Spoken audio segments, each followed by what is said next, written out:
will get started.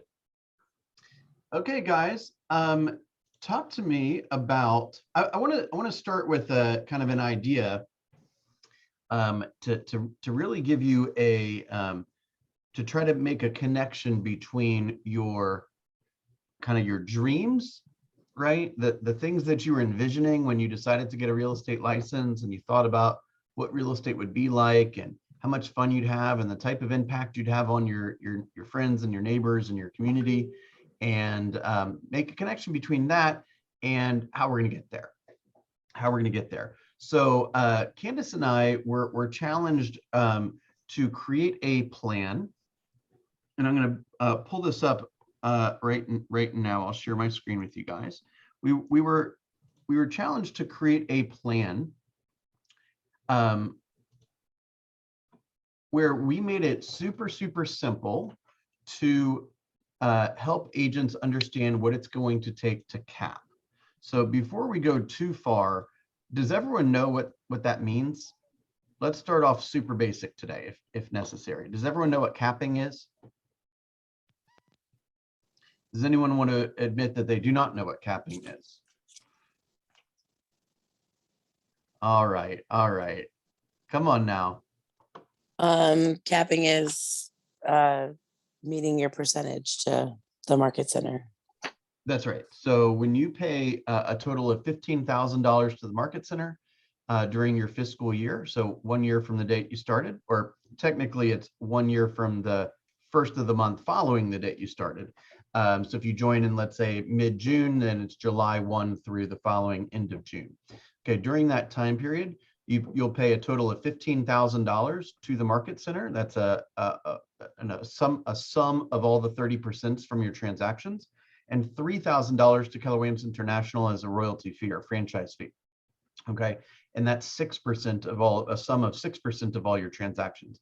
As we know, I would assume that all of us are on a 70-30 split, which is a non-guaranteed split. What that means is if you do not sell what is generally around 1.7-ish, just a hair shy of $1.7 million worth of real estate volume, then the rest is forgiven. So you never have to write a check to the market center or to KW International that says, hey, I didn't meet my quota, so to speak, right? Whatever is remaining is forgiven.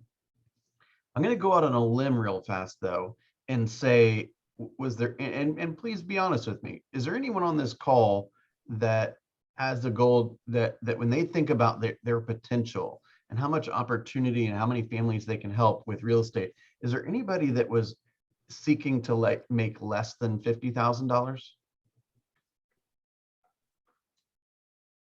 Let me just get a yes from everybody. What do you think?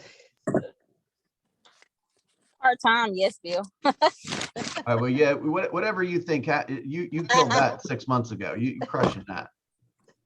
Marquia is the poster child for part-timer. So does anyone else want to say, was anyone actually seeking to make less than that? Or was that a goal for everybody, minimum? No, that was definitely at least a minimum goal. Okay, perfect. So my plan is I want all of you guys to hit that in the time frame that makes the most sense for you. Okay, whatever your goal is, that's my goal. My goal is to help you get to your goal. It is not necessarily to go, crack the whip and say, hey, more calls, right? That's not what we're here for. We're here to help you understand what you're capable of and then help you every day as you work towards attaining that. Okay. So what we decided to do is we did some math and we said, why don't we create a system for capping in 3 months, capping in 6 months, and capping in 12 months. Okay. And here are the super raw basics of it. Okay. We said that if you're going to cap in, let's start right here with the total income. If you're going to cap in 12 months, gross commission income is going to be about $63,000. Okay. If you want to cap in 6 months, it's going to be about twice that, 126.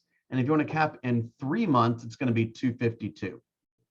Now, of course, we can create a system for you if you wanted to make, let's say, 175 or 200 or 80 or something like that, we can tweak this, but and it can take literally 2 seconds. But I want to try to make this as simple for you guys as possible. So we said, if you're going to do it in 6 months, it generally takes, depending on the sales price, but we're using the typical Metro Atlanta sales price, that you should cap, it'll probably take you about 6 sales to cap. Okay, 6 sales to cap. So if that's the case, then if somebody's going to do it in 6 months, 12 sales. They're going to do it in 3 months. They're going to have a total annual number of 24 sales. So then we broke down, and we believe, and this is from KW's research and our research as well, that if you want to hold an appointment, we believe you need to talk to 60 people. So if you say, hey, I'm an appointment short of my goals, okay, go talk to 60 people. You should be able to hold an appointment. Okay, and with typical conversion rates, there's a mathematical equation on how many contacts you need to have in order to have a closing as well. So we broke it down, and we basically said that we suggest, now I don't want to say suggest, but I did the math for a 250-day year. 250-day year. Anyone want to work all 365 days? Me either. Me either. No, thank you. Oh, I'm sorry. That's actually not true. We did the math for 220 days. 220 days. So I'm giving you quite a lot of time off. Okay. We're working 11 months out of the year instead of 12. And the months that we choose to work, we're working 5 days a week, 20 days a month. Okay. So you got plenty of time for your family, vacations, charity, hobbies, whatever. 220 working days out of the year. Okay. If we do that, somebody who desires to make $63,000 in cap in 12 months, you simply have to speak to 4 people a day. That's it. 4 people a day about real estate. Good morning. When you do that, you should ultimately hold 16 appointments, take 10 of those appointments, right? You agree to work with 10 of those 16 people, and 6 of those people will ultimately close. Okay. For many of us, I'd say probably 8 out of 10 times, if I ask somebody what their financial goals are, they will say, I just want to make 6 figures. I want to make 100 grand. Okay. Here's the plan for 100 grand. Okay. And that's pretty much net, by the way. So gross would be 126-ish. Okay. You need to speak to 8 people a day. 8. Michael, if I came to you and said, hey, Michael, I got a job for you.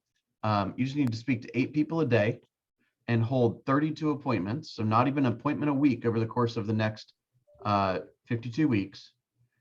And then you have to just convert at the average rate, which I'm sure you would over convert at that. And then you'll make yourself 100 grand. What do you say to that job opportunity? It sounds like a deal I couldn't refuse. I appreciate you saying that, and I agree completely. Candace, what would you like to add? I'd just like to say that I was speaking with Drew yesterday, and he met, I think he said 60 people at 2 open houses over the weekend. So that's when that 8 sounds pretty daunting, there are ways to just slay that like crazy. So I just wanted to throw that out there. Oh yeah. We're almost done with the chart. Then we're going to talk about ways. So and Candace, I'm going to have you be pretty vocal when here in just a second. Okay. So you just got to go on 32 appointments. So not, again, two, just over 2 a month. 20 of those you'll agree to work with. Let me make sure everyone hears this loud and clear. Okay. Every person that presents themselves as an opportunity is not necessarily an opportunity. Okay. There's plenty of people out there, unfortunately, that don't treat us with respect, that are constantly late, that don't execute on their commitments, that are unethical, that are bigots, right? And I don't want you to ever feel that you are expected or required or mandated to do business with somebody that you choose not to do business with. Fair? Very fair. Okay, beautiful. Now that that is said, I didn't say you'll get 20 of the listings. I said you will agree to work with 20 of the people.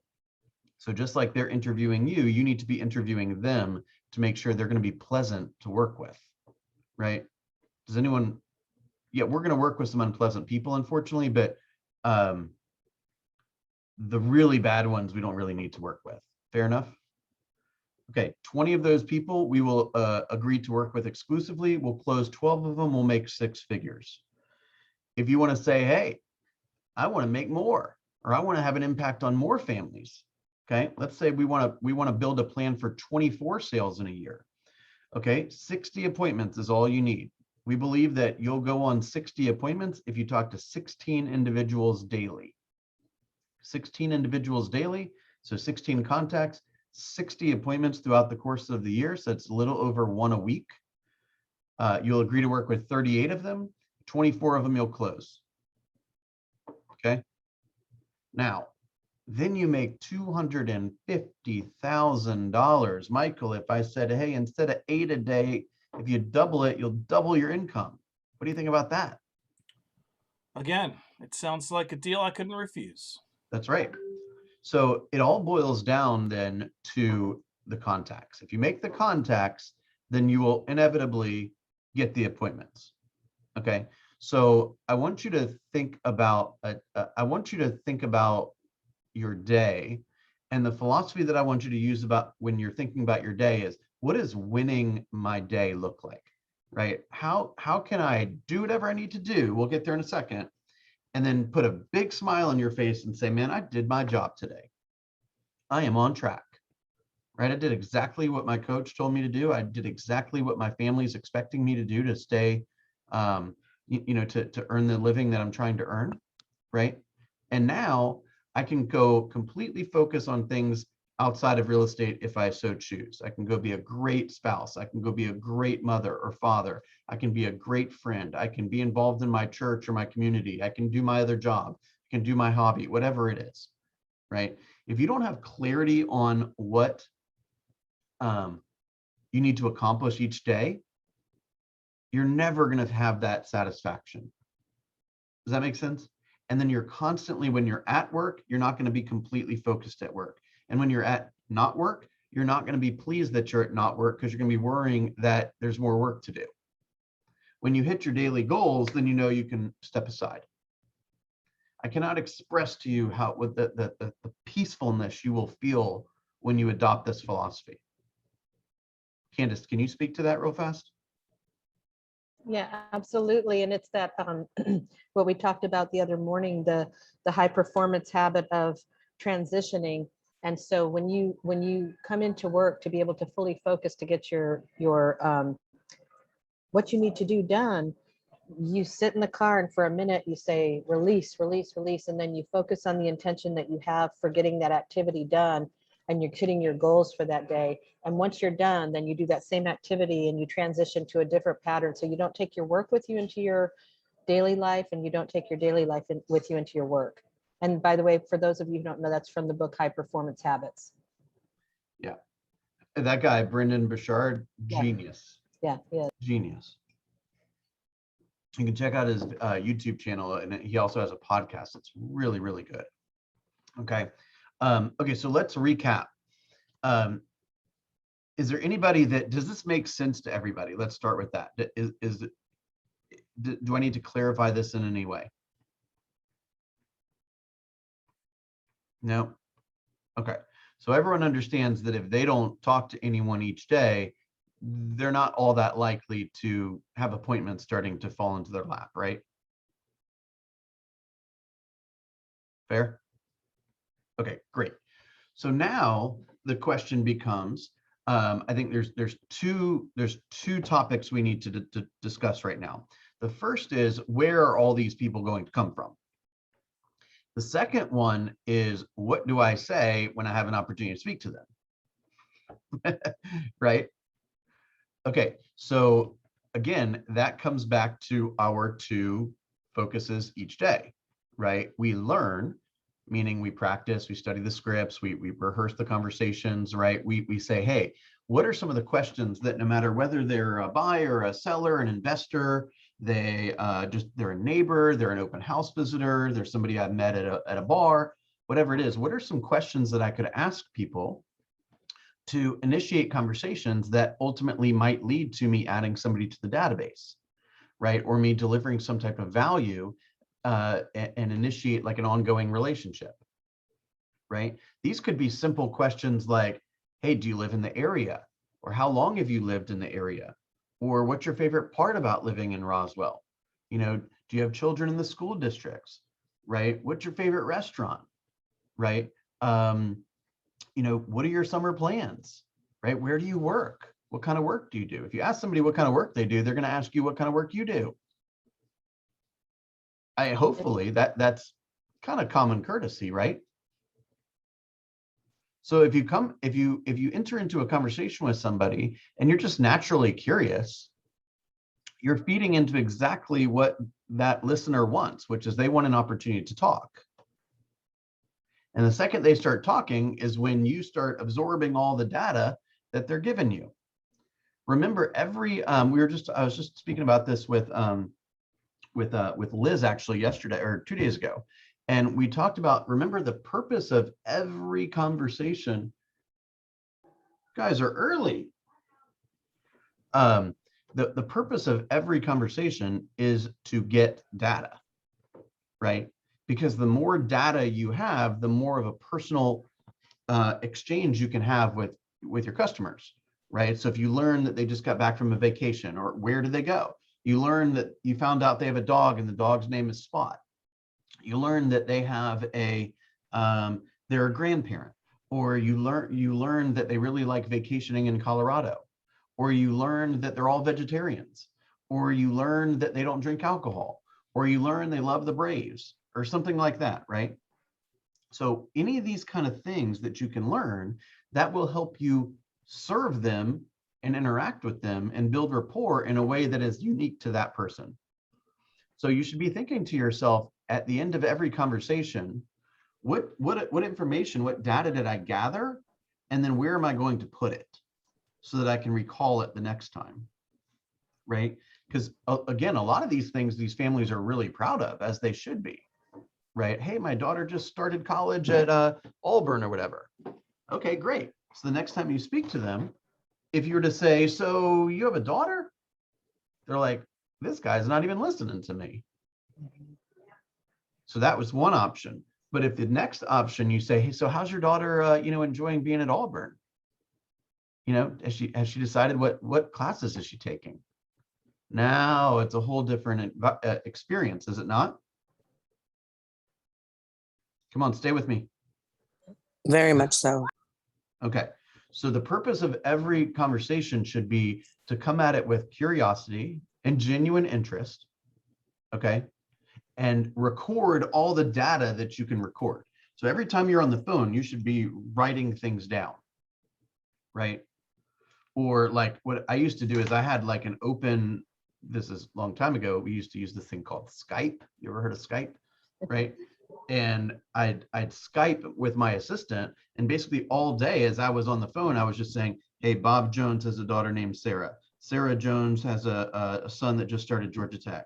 The Daniels love baseball, whatever. And all that data would go into the database. Does that make sense? And throughout the day, I was just sending message after message after message after message with stuff, with new data that needed to be recorded. Does that make sense? So I've heard a lot of you guys say, not you guys necessarily personally, but, oh, well, I'm always driving, or I'm always this, or I'm always not around something I can write. I got to tell you something. You got to make an adjustment there. You got to make an adjustment there. You got to take a little pad like this, like a little pad, and just have it in your back pocket and write down whatever you need to write down. Just take 3 seconds at the end of every phone call and just write it down. Okay. I'm telling you, this is how you build relationships. Okay. Now, you might say, well, I've never done that before. Well, you've also never built a real estate business before. And now you have to take some intentionality around these things so that you can have an intentional life by design real estate sales business. Is that fair? Okay, so the purpose of all these messages is to get data. Now, where are we going to find the people? Let's talk about that for one moment. So I'm sure Candace, when she's met with you guys individually or and definitely myself, have one of the first things that we talk about when we meet is your database. Okay. So the way that I want you to think about here, I'll unshare my screen. I'll post this, by the way, in the chat a little bit later so you guys can see it. The first thing that I want you guys to think about when it comes to your business is who are all the people that I know or that know me. Okay. And let's start off really, really broad. Okay. So a great place to start is your cell phone. So you scan through your cell phone and you see all the people that you know and that know you. You go on LinkedIn, you go on Instagram, you go on Facebook. Who are the people that would say, oh my gosh, Fabiola, she's so kind, she's so caring, she's so patient, she always does what she says she's going to do. You know, she's always reading and learning, she's always smiling. You know, it doesn't really matter, Fabiola, if you just got started in real estate. You've been working your whole life to show your peers and those around you that you're a great person, right? And so they're naturally going to trust you. So then you just have to execute on the two things we talk about every day, which is speaking to people and learning. And the more you speak to people and the more you learn, the better results you're going to get. Okay. But understand that you guys have all been proving yourselves as great people your whole lives. So collect all those people that you're in relationship with. And we have a system called DTD2, right? That takes 2 letters of the alphabet every single week. Okay. Can anyone tell me what they are this week? Anyone? I think they're B and E. Is that right? Let me double check. B and E. Yes. Yep, that's B and E. Okay. So I'm a little concerned that you guys don't know that and you didn't run out to tell me, which possibly means that you're not executing on that system, which likely means you're not communicating with your database as thoroughly as you should. And backing Yes, up ma'am. even more, you probably don't have a database that's organized in a way that you can sort it by last name. Right, or tagged, and you can just pull up that tag and they boom, That they're all tag. there. Yeah. So we'll Okay. we'll work on that. Okay. So the first thing we want to do is we want to get a real good indication on our database. What is the size of our database and what is the health of the database? When I say health, what I mean is how complete is it? Like, do I have everyone's mailing address? Do I have everyone's email address? Do I know their new cell phone number? Do I know their spouse's name? Right? How complete is that? Do I have any data on them? Right? By the way, you can get data by just looking at their profiles, right? You can figure out what they do for a living generally. You can figure out, you know, their family situation. You can figure out what hobbies they have, that kind of stuff, right? There are, I had this and it wasn't a great product a couple of years ago, but it was, in theory, it was really cool. And it was a system that connected all of the social media profiles with your email. So in my Gmail interface, when I pulled up somebody, or I'm sorry, in Google. So when I pulled up a contact page in Google, it would show me all their Facebook and LinkedIn and Instagram and MySpace or whatever, and show all their profiles. So I can click and, oh my gosh, this guy just got back from a vacation in, you know, Hawaii or whatever, right? And I could ask him about it. So it's really cool to see those two things next to each other. Anyway, we want to figure out how big is our database and how healthy is it? And then we need a strategic plan to call those people. Now, some of you guys might be saying to yourself, well, I just moved to Atlanta 2 years ago and I don't know a lot of people and I don't know who to call. Candace, should I just say what I'm thinking? Yes, you should. How many more days are we going to allow that excuse to be legitimate? And by the way, I'm reading a book that where the author is a real estate agent who sells about 100 some odd homes a year by herself with her assistant and her brother. And she interviewed top agents all over the country, how they would get started in 30 days if they moved to a new area or if they were brand new. And it's excellent. And I'm gleaning some things from that I'll share with everybody. But how to get started in 30 days, from 0 to 30 days to the first transaction, if you're totally new with nobody in your sphere. Right. And the bottom line is, and I appreciate you adding that, and the details that you'll share will definitely be helpful. But at the end of the day, you got to go meet people, right? If you're building a sales business in a certain town, you got to meet people in the town. So where do you meet people, right? You can meet people at coffee shops, at restaurants, at bars, at the grocery store, at networking events, at, carnivals or wherever. Right. And then from a real estate perspective, open houses, cold calling, whatever it may be, right? You're going to have to grow the database somehow. There's no way around that. And Okay. Ryan, didn't you actually do some neighborhood events or attend some neighborhood events where you met quite a few people? Yes, I did. Can you tell us about that? Well, I mean, there was a few different things. Like I just been, some have been around tennis, some have been around, there was a big party that was in the neighborhood, but it was a great way to talk to people. And then the hard part is then trying to remember it all, talking to people at a party and then trying to get all that information down or get it into a database. But I mean, I find that being out, like anytime, that you can be out and talk to people, it's so much easier than trying to pick up the phone and call people that you haven't seen in a while. Like that's a great way to, find a way to kind of bring up the subject and just, you can talk to a lot more people at once and in a short amount of time than you can trying to call all day. Right. Like you could even like WhatsApp, for example, as a video or what do you call it? Like a texting recording. So you could just have a little note thing that says, hey, Ryan Kennedy, she lives in Milton. She has 2 kids.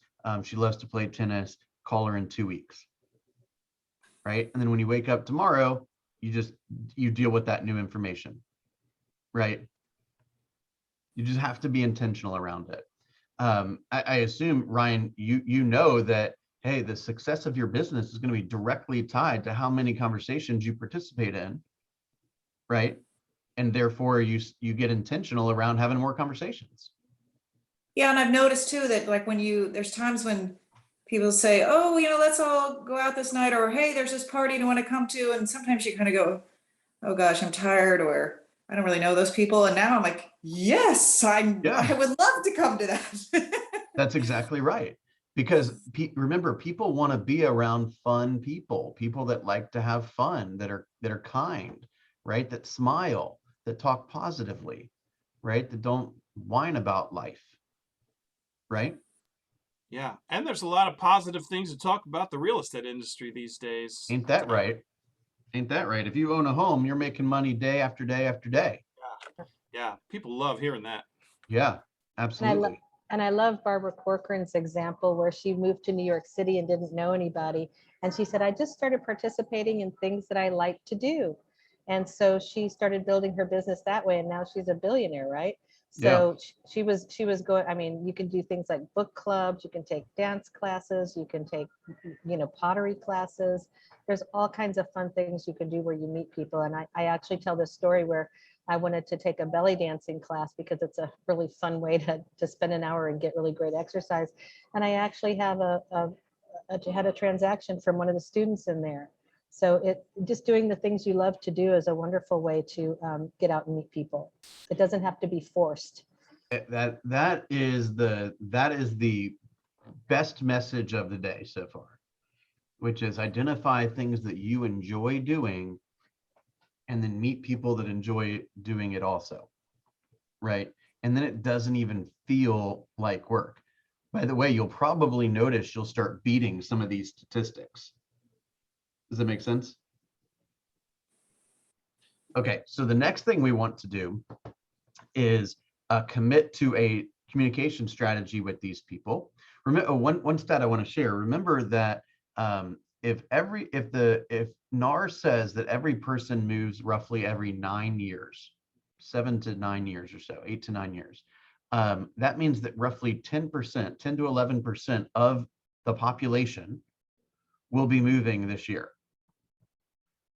Meaning, if you're at 10 different people are in the jazzercise class with you, one of them's moving this year. Your job is to go figure out which one it is.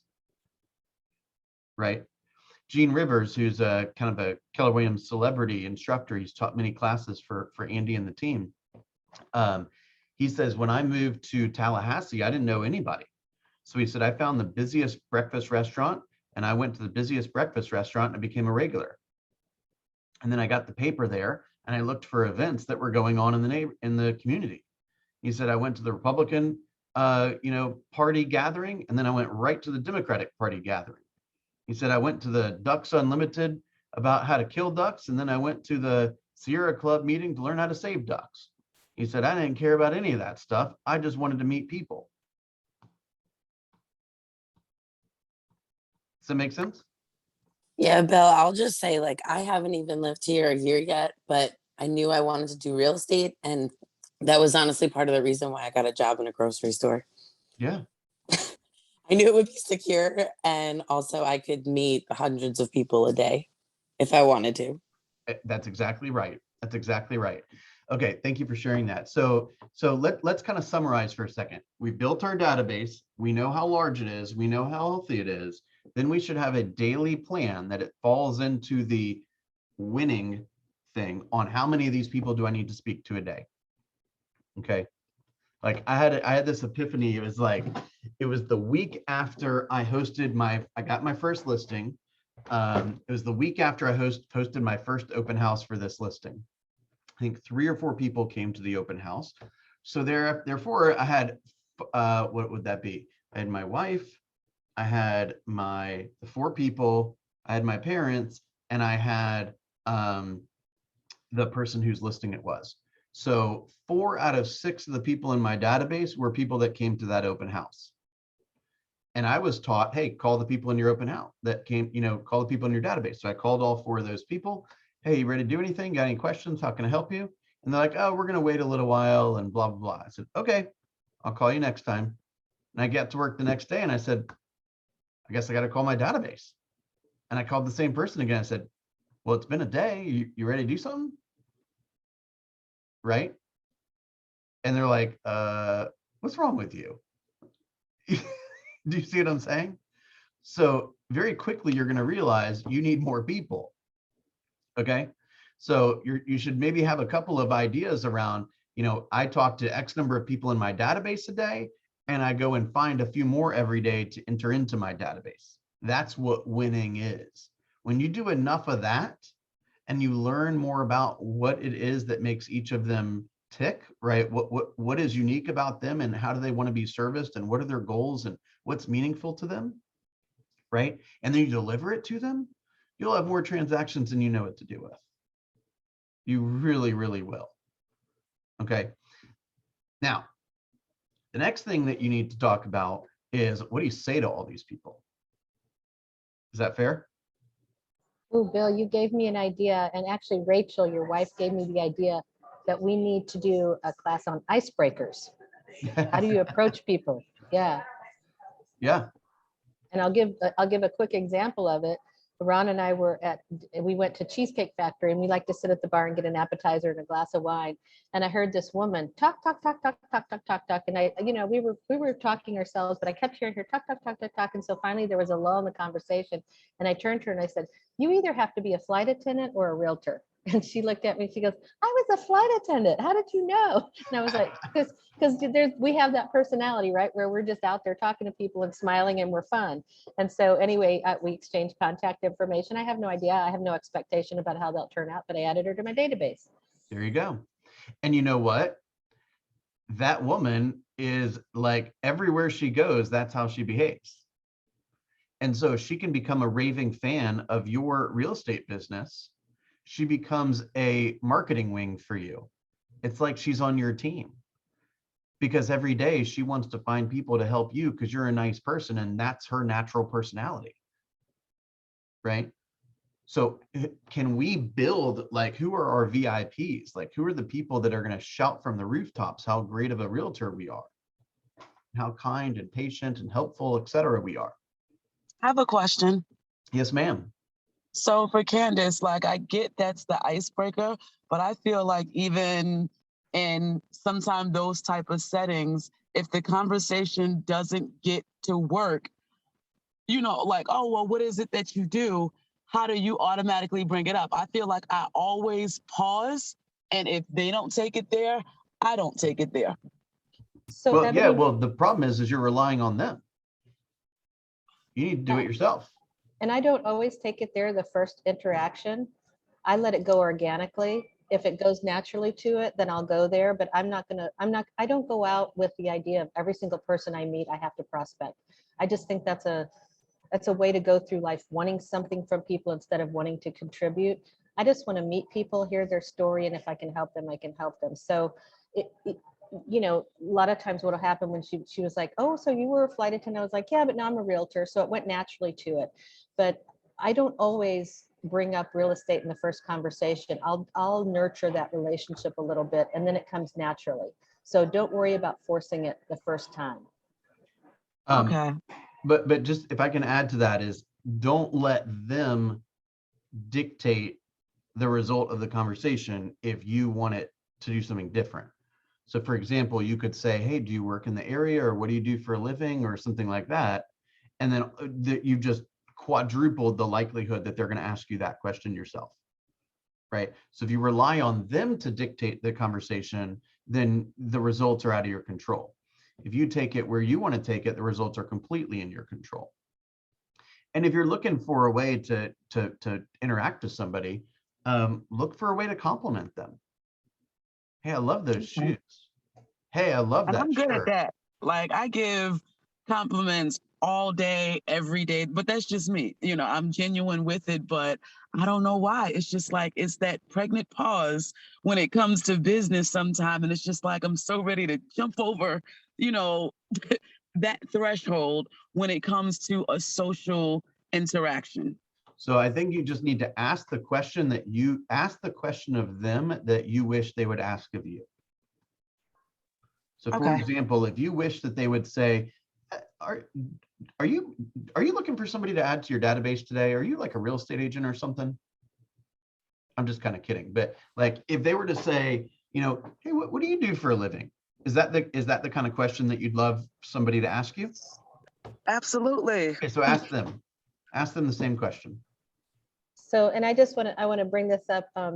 There's I know what you're saying. There's the icebreaker, which is, hey, I noticed this about you. You're really great. And then what do you do then? What do you say then? And then it's just like, so do you shop here often? Or, you ask the question of them, like Bill says, you just asking questions, not interrogating, but just asking interested questions of something that you kind of think about. And then Ryan, I found that book because we talked about this. There's some books on there, how to talk to anybody about anything. If you go on Audible and just Google how to talk to people, you'll come up with 2 or 3 different books. And I found that Barbara Walters book. Barbara Walters was a talk show. She was the queen of interviews. She interviewed presidents, heads of state. She interviewed celebrities. She was a master at talking to people, and she wrote a book called How to Talk to Practically Anybody About Practically Anything. And I found that $1,000 book, Ryan, for $6.97 used. so it's out there. Okay, I love that. Thank you for sharing, everybody. The other thing that we want to chat about is how to get their information, right? Because there's a difference between asking about, the shirt that they're wearing or whether they live in the area and these kind of things, to, hey, I'd like to speak with you again in the future, right? So can anyone think about any ideas about how that might happen?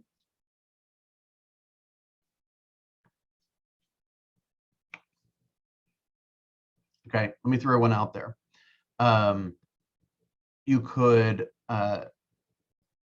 You could offer like a newsletter, right? You could offer a neighborhood nurture, right? You could say, hey, we just, you know, in my real estate company, we have this new technology where all you got to do is click on a link, and at any time you can see how the real estate market is performing in a particular neighborhood.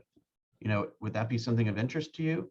Or, hey, we're having a client party on, you know, September 1st at the movie theater. You know, would you like to come? Right? Can anyone think of any other ideas?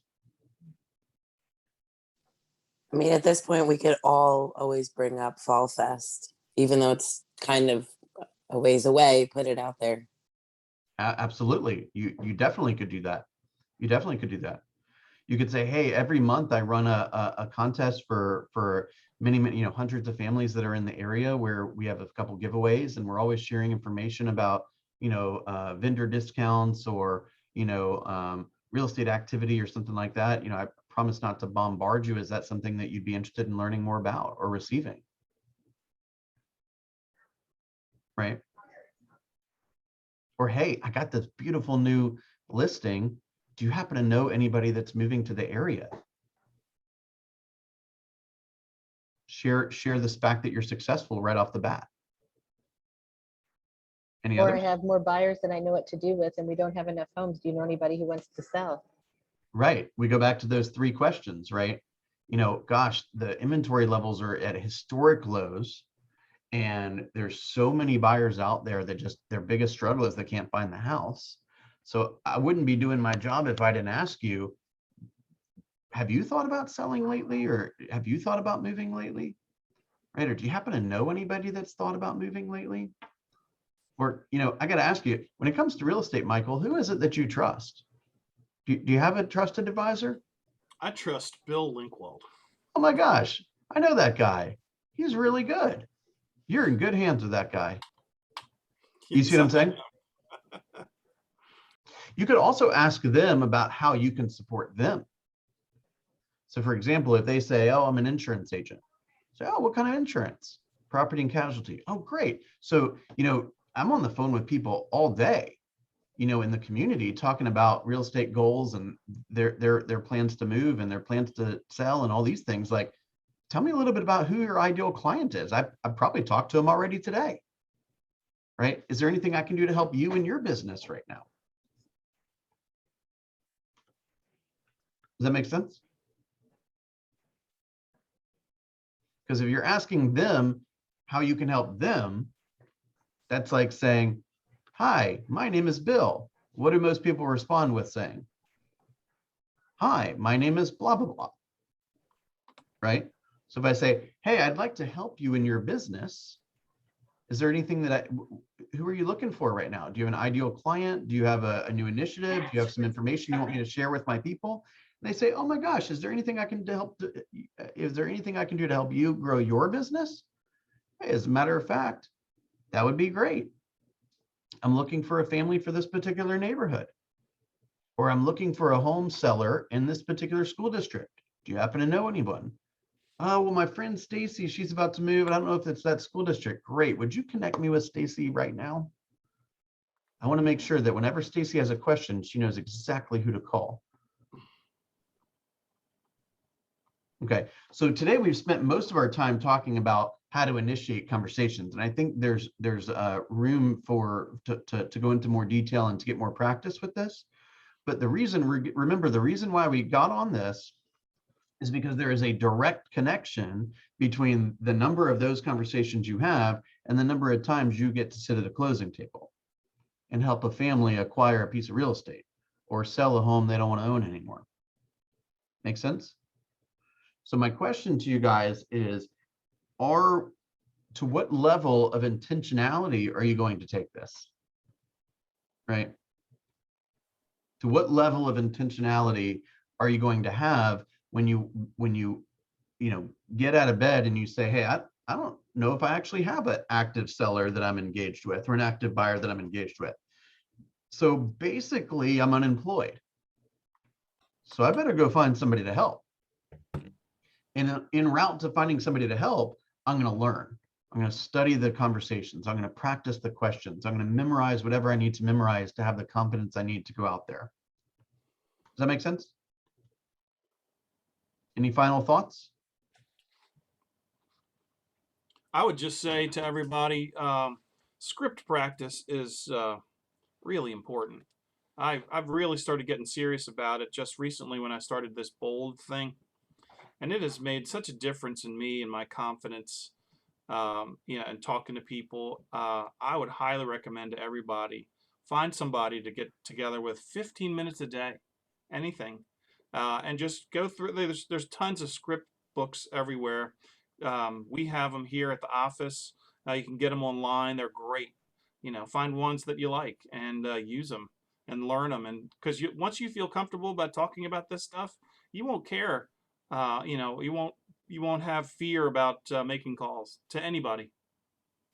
That's right. Can you just thank you very much for sharing that. We have a whole script book. We have probably 15 different script books in the Google Drive. But can you just go back to like, when was that, like when you said enough of this talking about learning scripts, I'm actually going to get intentional around it. What was the very first thing you did? Was there a particular script book that you studied?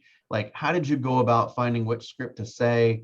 How did you go about finding a partner? Can you walk us through the fine details, please? Well, I'll be honest with you, it was bold, and we were basically, instructed, this small group that you're in, find somebody, pair up basically. So that's what happened. And then, the two of us, she had some script books that she had gotten, and I had some, but we sort of leafed through them, and there were some scripts that we liked, and we found some that were relevant to the things that we were doing with listings at the time. So we just chose particular ones that were based on conversations we thought we were going to have soon, and we just committed to a time every day to do it. Monday through Friday, we do it at the same time every day. What time? Right after this call, usually 9:30. 9:30. Beautiful. Guys, that's a beautiful testimonial. I appreciate that. Candace, were you trying to say something? I wanted to just say, it occurs to me, Michael, that we're in this group of safety, but this is where we can practice our skills. For instance, as people reveal things about themselves, like for instance, Michael has shared about his daughter and how proud he is about her daughter. If you pay attention in this group, like you're paying attention out there and you're showing up in this group, you're on time for appointments, you're honoring, your commitments, those kinds of things, you'll take that out into your business. So this is a good place to start those habits and paying attention to what people are saying and getting to know each other. And then when we talk to each other, I know if I talk to Michael, I can talk to him about chickens or his daughter, right? So and I know Fabiola just got back from vacation to Connecticut, right, Fabiola? So we have an opportunity here to practice what we need to be doing out there and listening and caring. I love that. I love hearing these. I love hearing about how kind of you've probably heard it 100 times. It's just you maybe had to hear it at a certain moment, a certain way, by a certain person when you were prepared to hear it, and boom, that changes your whole career. Yeah, Right. I tell you what, you've said it to me for months. All you need to do is talk to this many people a day, and I'm like, shit, what do I say? And that's until I realize I can control that, and I can find out what it is and get good at it and feel comfortable doing it. And until that happened, I was just like, I'm not calling anybody. I don't know what to say. And now I know what to say. Okay, well, my response to that would be, I'm glad you got there.